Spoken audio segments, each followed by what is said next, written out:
E esse episódio, a parte mais interessante dele é a ideia de contraste.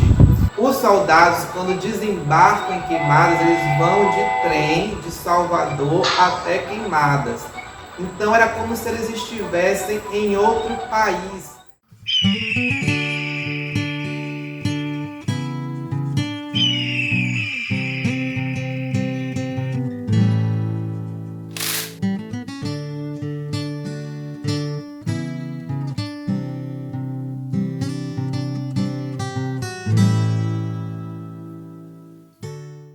Então, nessa página 382, 383, que é a página principal do nosso episódio, você tem esse reforço do exército comandado pelo Marechal Bittencourt indo em direção a Canudos, né? Depois que ele já tinha tomado essas providências com os muares, com os burros e mulas.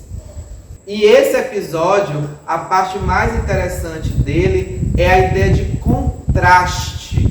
E aí você tem aqui com o mapa, né, a palavra aqui, sertões, estrangeiro, litoral, né, aqui à esquerda e acima, como já foi dito.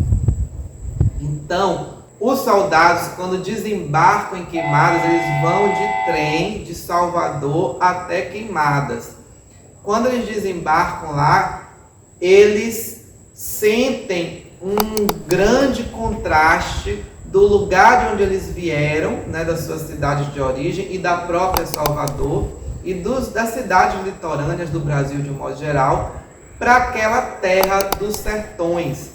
Então era como se eles estivessem em outro país, era como se eles fossem estrangeiros, eles se sentiam estrangeiros. Era um lugar completamente diferente daqueles locais de origem. Era um local completamente diferente das cidades litorâneas do Brasil. E aí eles sentem, tanto pela natureza, pela paisagem, como pelas casas, pela arquitetura, né, e a própria precariedade daquela situação, pela questão dos costumes, daquele povo, e até mesmo da forma, né, do português falado, da língua falada por aquelas pessoas, que soava para eles como se fosse um dialeto estranho. Então, todas essas questões culturais, naturais, convergiam para reforçar essa ideia de que eles estavam em uma terra estrangeira. Outra questão que Euclides vai frisar é que aquela linha férrea, que ele se refere como liame do progresso, da civilização, apesar de estar ali, ela não atenua em nada o caráter, o aspecto roceiro do lugar. Então, é como se a civilização encostasse ali, mas não modificasse a região de forma alguma. Era quase como se aquela linha férrea fosse algo que não deveria estar ali, que não compõe com aquela região, né? Uai!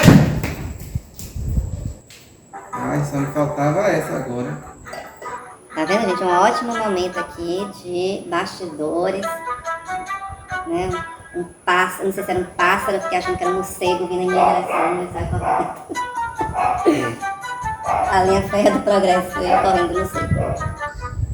Então, para Euclides, apesar dessa linha férrea estar ali, ela não representa em nada a civilização naquele local, porque o local continua com aspecto de lugar bárbaro, né? De um lugar não civilizado, absolutamente precário, absolutamente atrasado, entre aspas, né? Dentro da perspectiva evolucionista de Euclides da Cunha.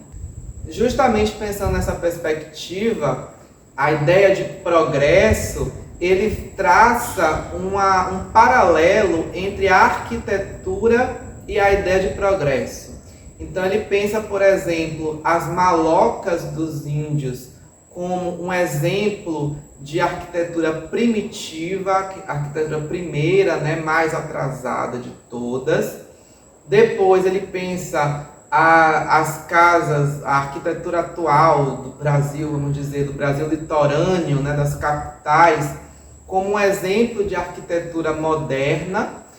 E aí ele pensa as casas, os casebres dos sertões, como uma arquitetura degenerada em relação a essa arquitetura moderna.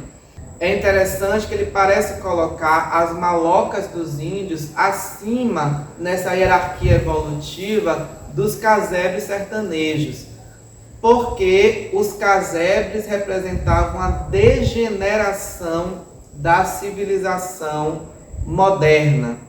E as malocas dos índios, apesar de ser mais primitiva em termos, sei lá, cronológicos, ou seja lá o que for, sociológicos, dentro da perspectiva dele, do que os casebres. Então as malocas eram mais primitivas que os casebres, eram primeiras, né? Eram de povos mais primitivos, mas elas não eram degeneradas.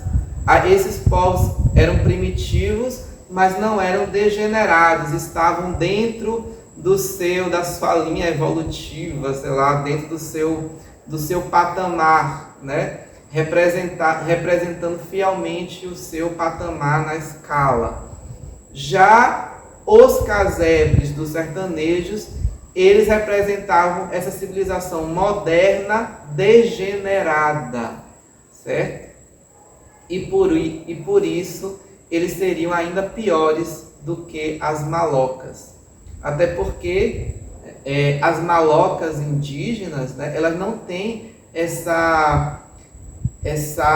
caráter, esse aspecto de pobreza, né? Porque a sociedade indígena tem uma outra lógica, uma outra organização, certo? Não está inserida nessa sociedade de classes, de Estado e tudo mais. Continuando as palavras secundárias do nosso mapa, Euclides fala de certas páginas demoníacas, mas que páginas demoníacas seriam essas?